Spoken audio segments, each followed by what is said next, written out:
Shalom and welcome to Temple Talk. This is Yitzchak Reuven speaking to you from Jerusalem, Israel. Today is the 29th day of the month of Iyar, 5781, May 11th, 2021. Today is 44 days, which are 6 weeks and 2 days of the Omer. Gvura b'malchut. Tonight is Rosh Chodesh Sivan, the first day of the new moon, the new month of Sivan, the month, of course, of the festival of Shavuot, which begins next Sunday night, the one-day festival of Shavuot. Matan Torah, receiving the Torah at Sinai. Bikurim, first fruits, offered in the Holy Temple. And being that today is 44 days of the Omer, that means that the final night of the Omer is actually Shabbat, 49th day of the Omer, correct? I'm sorry, Motzei Shabbat. Yes, the close of Shabbat, when the sun has set, we will be counting the 49th day of the Omer, meaning that the following day, the 50th day, Sunday night, Sunday evening, is Shavuot. I would like to just talk all about Shavuot, but there are certain things I can't not talk about. Yesterday was Yom Yerushalayim, Jerusalem Day, the anniversary, 54th anniversary of the liberation and reunification of Jerusalem in the 1967 Six-Day War, and it was trashed by events. It was trashed by Palestinian terror, beginning with terror on the Temple Mount. It didn't begin yesterday. That was yesterday's chapter. There's been terror for the past month of Ramadan all over Jerusalem. And yesterday it began with a near lynching and with just despicable chaos on the Temple Mount, rock throwing and just pre-planned, pre-packaged, all ready. And year after year they've been doing this at the closing days of Ramadan, stockpiling rocks and bottle rockets and firecrackers and anything else they can get their hands on. Stockpile it in the Al-Aqsa Mosque, and then turning the next day of their holiday into a riot day. Of course, myself and many, many hundreds of Jews who wanted to ascend the Temple Mount in purity for prayer and thanks for the gift that Hashem gave us 54 years ago, couldn't go up to express our thanks for this gift because our security forces didn't have control. And that was not a good opening for Jerusalem Day. And later in the day, so I'm waiting for a bus to go home. I hear alerts and a big boom because Hamas is firing missiles into Jerusalem. It's a lot of trumped up reasons for why they're doing it. The reason they're doing it is because it's Ramadan. It's perfect time for all the different organizations, the PLO and Hamas and the northern branch of the Islamic movement in Israel, to just stoke the fires.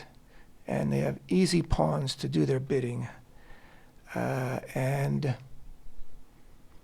one thing it doesn't have to do with, and that's this case of eviction in Shimon HaTzadik.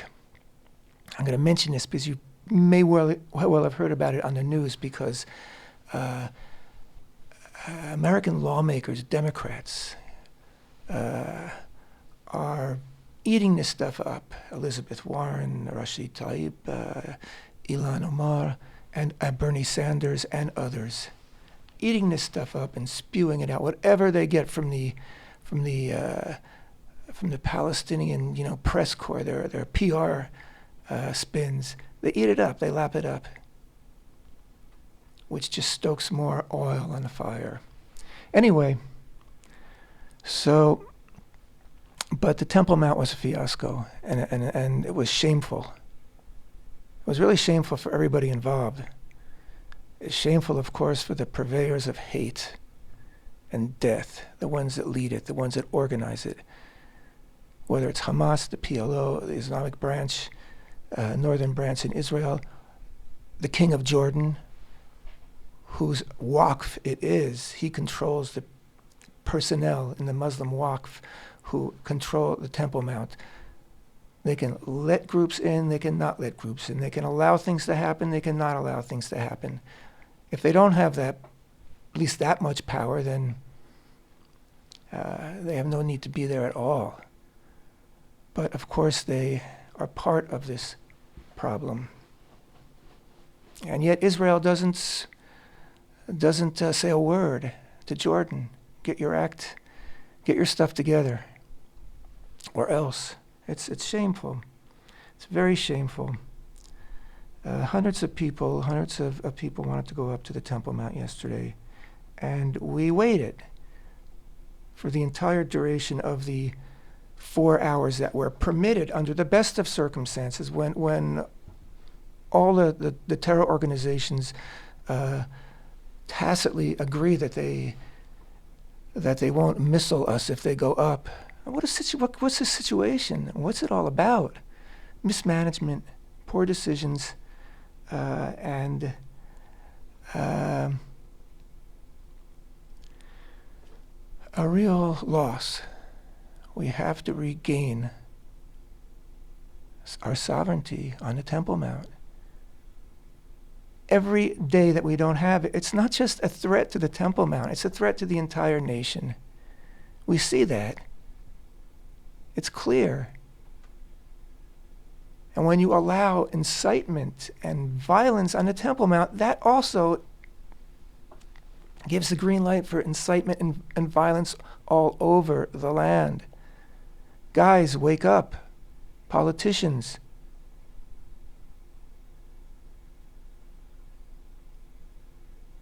You have to have control over the Temple Mount. You can't allow for little things to happen every now and again. It can't happen.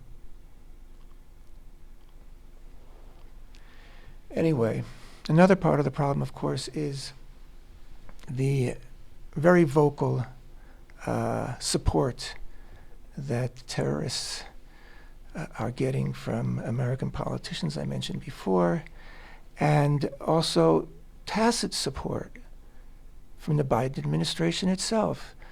They call for, everyone to cool things off, but they're not pointing out who the aggressors are. They're not pointing out who started it. We're back to the old way of doing things, it seems. Whatever you think about Donald Trump, when he was president, Israel basked in his presidency.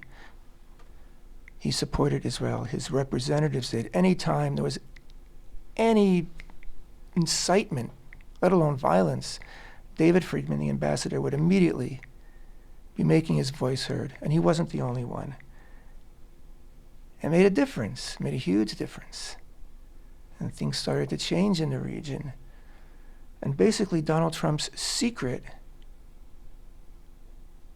was to do the exact opposite of what every administration had done before him and after him, as we see now. Because everything, the American policy in the Middle East in general and vis-a-vis Israel has always been very screwed up. They want to impose concepts, ideas, and realities here that aren't going to work on any of those levels. So Donald Trump just turned everything on its head, and guess what? Things opened up. But unfortunately, that window is very tightly shut right now. And we have the Biden administration to deal with.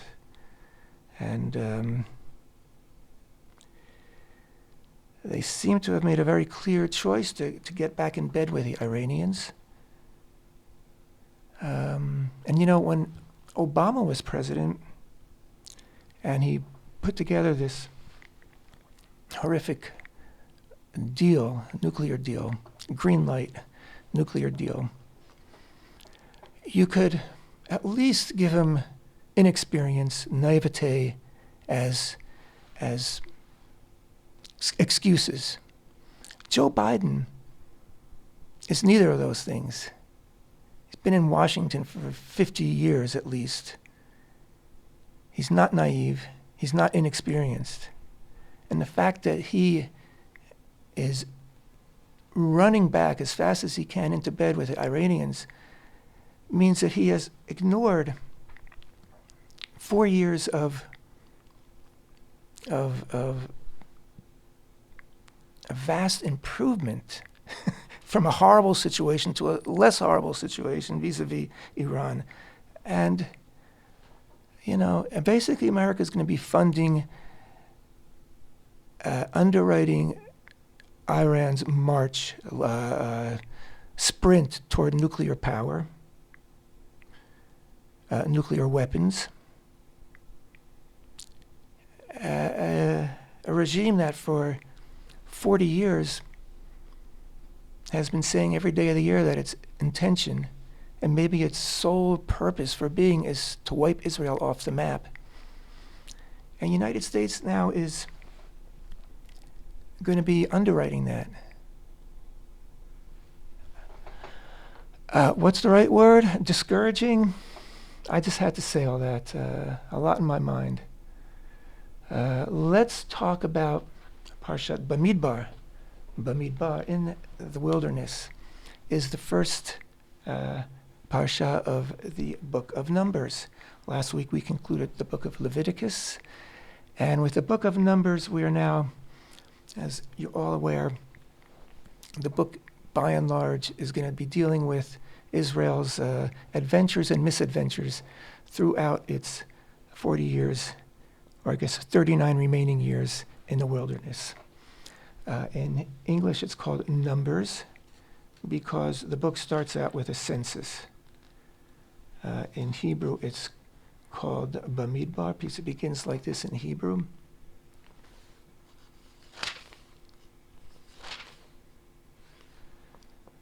וידבר השם אל משה במדבר סיני, באוהל מועד, באחד לחודש השני, בשנה השנית לצאתה מארץ מצרים לאמור.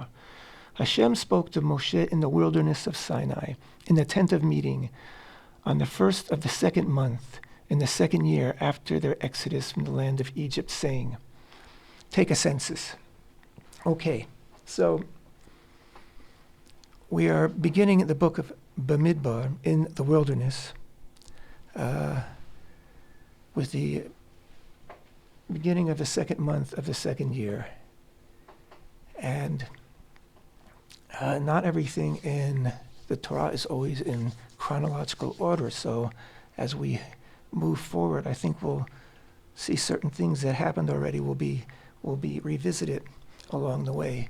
But by and large, we're in the desert now. We're in the wilderness. And they do a census. Hashem wants to know. A census for the purpose of an army.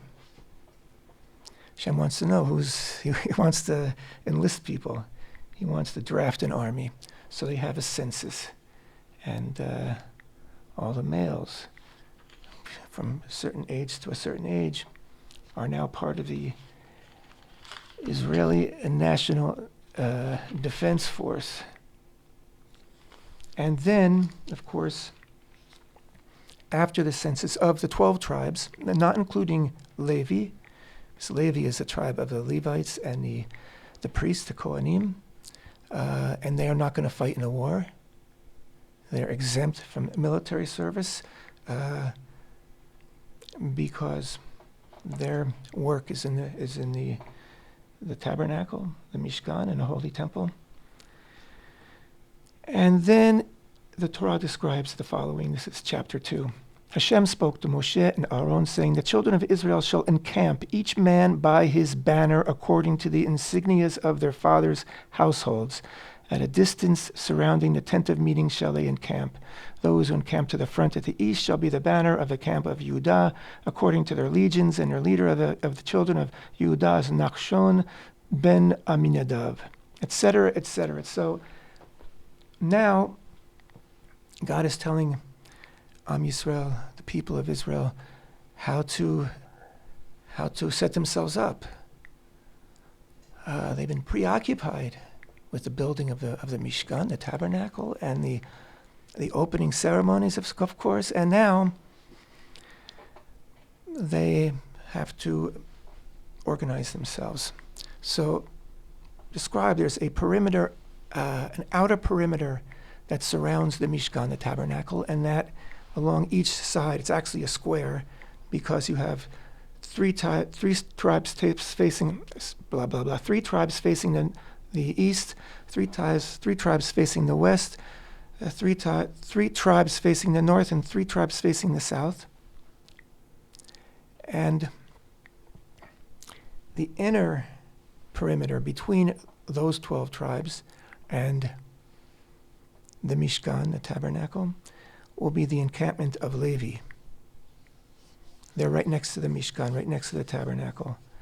And this concept of a camp of Israel, a camp of Levi, the Levite camp, and the spot of the Mikdash, of the sanctuary itself, carried over into Jerusalem in terms of the sanctity of the Mikdash, the temple, and the area around it as it moves forward, extends outward. Anyway, we're told that each of the tribes, actually we're told this. It's very interesting. The children of Israel shall encamp, each man by his banner, according to the insignias of their father's household. So each tribe had a banner, had a flag. And that flag obviously reflected the essence of that tribe. And there's beautiful midrash about what the different flags, what colors they had on the flags, and what insignias they had. And of course, we carry on that tradition today. Each tribe basically has an insignia. And many times for example, on Aron Kodesh, on the Ark, where the Torah scrolls are kept in a synagogue, will be the insignias of all the tribes, the flags of all the tribes. But it's interesting because it says, each man shall have a flag according to his father's house. This idea of flag, degel in Hebrew, it's an identity. It's a statement it's an announcement of who I am. And it's a very big thing, I think, in Western culture today, for people to want to announce who they are. Everybody's got a flag, you fly your own flag. Isn't there some saying like that? Fly your flag, do your own thing. Be your own person. Tell the world who you are. Identity is a beautiful thing.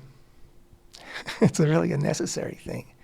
We really have to know who we are in order to relate to others, and of course in order to relate to Hashem.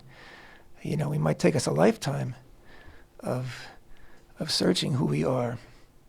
And we're elusive, we don't stay the same. But all these individual voices in each tribe united under the banner of the tribe. That was the purpose of this banner, to unite, not to divide. And so the 12 tribes each had a banner, and they were a federation. They were equal partners. And what was their prime function in the encampment as an encampment, which was to defend the tabernacle, which is in the heart of the encampment. There's a machloket, I believe. There's a difference of opinion between sages as to when Israel moved forward in the wilderness. Did the ark precede them, or was the ark behind, in the middle of the encampment, where it be the most protected? Did it lead? Did it protect Israel, or did Israel protect it? Because obviously Israel is encamped around the tabernacle to defend it from enemies, but ultimately it's the God whose presence dwells in the tabernacle who is guarding over Israel. So when this question is asked, it's almost a rhetorical question, because in terms of historical fact, it's a valid question. In terms of what each different interpretation means, it means, yes, Israel, we're tasked with defending the Torah, with defending the Mishkan, the Mikdash, defending God's presence on earth. We're tasked with defending that. And God is tasked, as it were, with guarding over us. So it's a pretty good relationship, but the idea is that we all are individuals. We all do have our own identities, and we all should be our own people. But being our own people has to be under the umbrella of serving something bigger than us. And serving something bigger than us means serving our tribe, serving our society.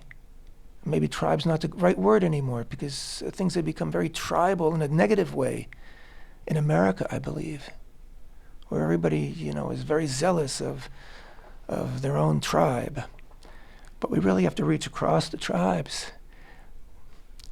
Every flag in the encampment of Israel was flown at the same height. And in fact, Midrash tells us, this is very beautiful, that each of the flags I mentioned before has its own colors, describes the colors. And when the Temple Institute many years ago embarked on making the garments of the high priest, the Kohen Gadol, when it came to the ephod, the breastplate, and the 12 stones, we had to know which stone is which. And the stones are given names in the Torah.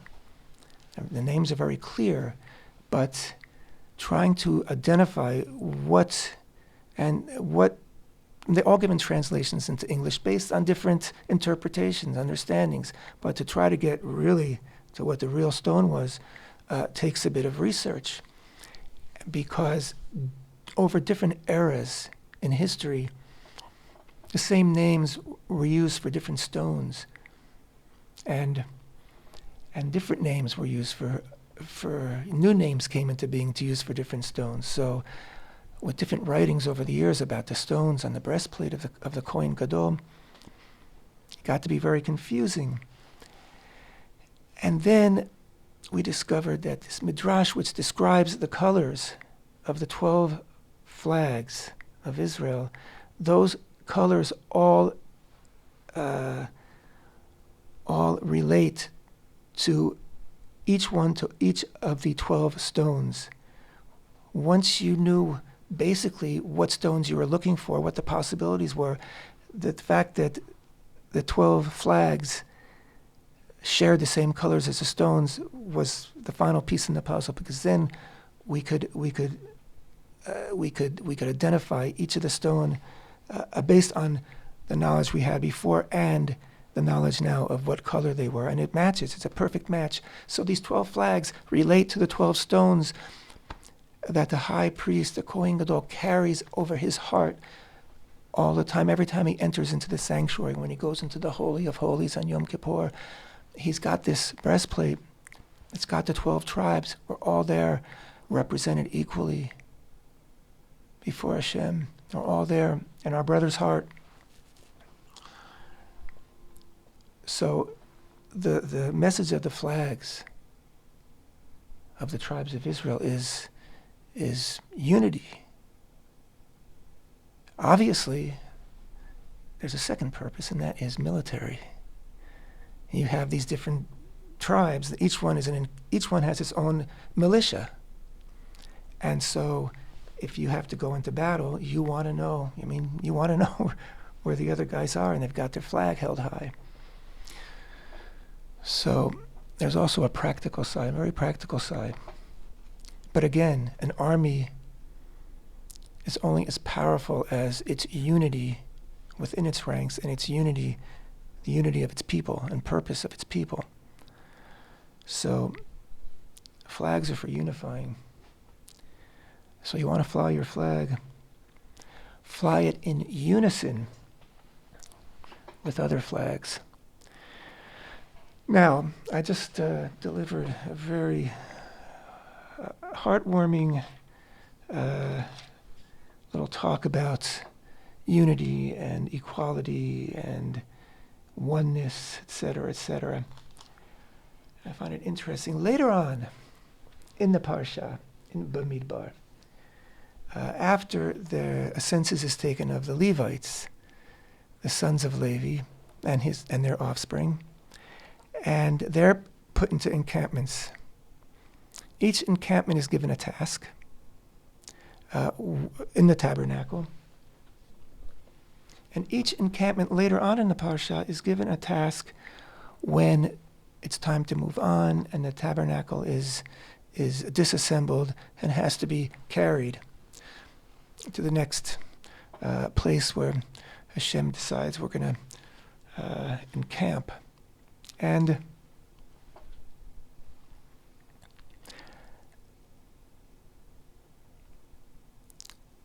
each of the different tribes, each of the different houses of Levi is given a different aspect of the tabernacle, or the tent, or the curtain around the tabernacle, around the courtyard, and the inner curtains and the different vessels, etc., etc. And we read in Numbers 3:27, Kohat, he was one of the sons. We'll read it right here. Kohat had the family of the Amraites, the family of the Izharites, the family of the Hebronites. It sounds very funny in English, and the family of the Uzzielites. These were the Kohatite families. The number of every male from 1 month of age and up was 8,600. The guardians of the charge of the sanctuary. The families of the children of Kohat would encamp on the side of the tabernacle to the south. The leader of the father's household of the Kohatite tribe families was Elitzaphan, son of Uzziel. Their charge was the ark, the table, the menorah, the altars, and the sacred utensils with which they would minister, the partition and all its accessories. The leader of the Levite leaders was Eleazar ben Aharon the Kohen, the assignment of the guardians of the charge of the sanctity. Okay. I wanted to point out, and this is very beautiful stuff. It's fascinating, but I wanted to point out that the family of Kohat, their charge was the ark, the table, and the menorah. Okay, later on, chapter 4, verse 4, we learn what they're supposed to do now, how they're supposed to transport their particular charge. Verse 4, this is the work of the sons of Kohat in the tent of meeting, the most holy. When the camp is to journey, Aaron and his sons shall come and take down the partition curtain and cover the ark of the testimony with it. They'll take down the partition curtain, the parochet, the curtain that divides the Holy of Holies from the holy, and cover the ark of the testimony with it. They shall place upon it a tachash hide covering, right? Tachash is that hide, that skin of an animal we not positively identified to this day, and spread a cloth entirely of turquoise wool over it. Techelet, turquoise is techelet, right? And adjust its staves. They're going to do the same thing, more or less, to the showbread table and to the menorah. Now, this covering of wool that's pure techelet, pure turquoise techelet, it's the same material and the same dye that was in the tunic, the me'il techelet of the high priest, who had a tunic of all blue, right? Complete techelet. And one of the members of the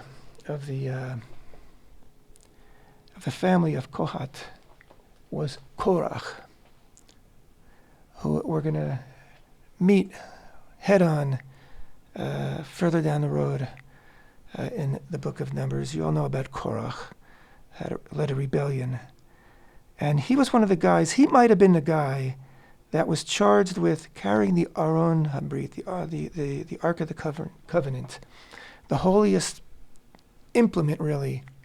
The place that was behind the curtain in the Holy of Holies, the place from where God would speak with Moshe.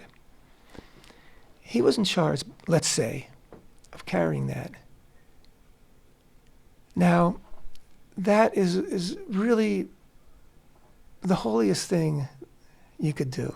It's like the most amazing assignment in life that I can imagine.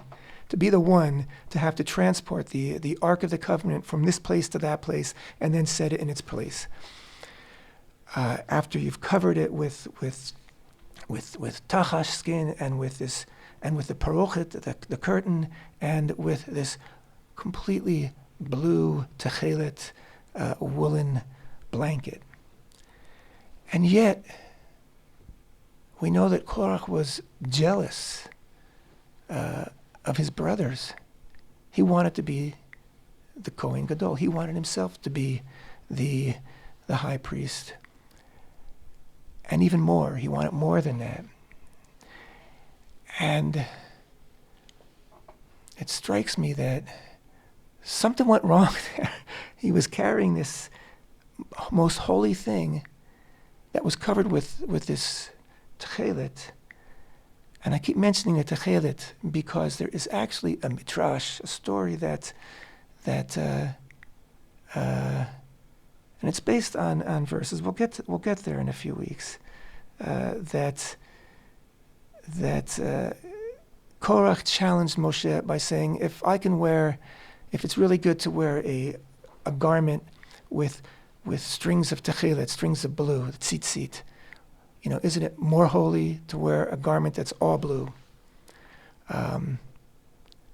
And it wasn't really a question, it was a challenge. And a challenge posed as a legitimate question, but it was a cynical question. And basically he was saying, he says, what makes you holier than everybody else? And that was his take on it. Nobody made them holier than everybody else, but that was his take on it. And it just strikes me that in this chapter, in this reading, the parsha that we read this week, that talks about the census, it talks about the army, it talks about the encampment, everything is talking about a unified people. We still see the seed. I mean, I'm reading into it because I know how it's going to play out. But there's the seed of dissension here. And again, the book of Numbers is such a gritty book. It doesn't pull punches. There's no cover-ups. There's no sugarcoating.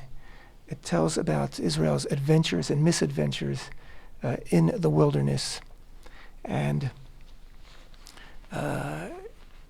it just lays it out as it is, and that's how we're able to learn from it, because there's no cover-ups here. We are given a first-hand account, and we have the privilege, the blessing, the responsibility of learning it and interpreting it and understanding it for the betterment of our own selves, our own communities, our own generation, our own world. So much to learn.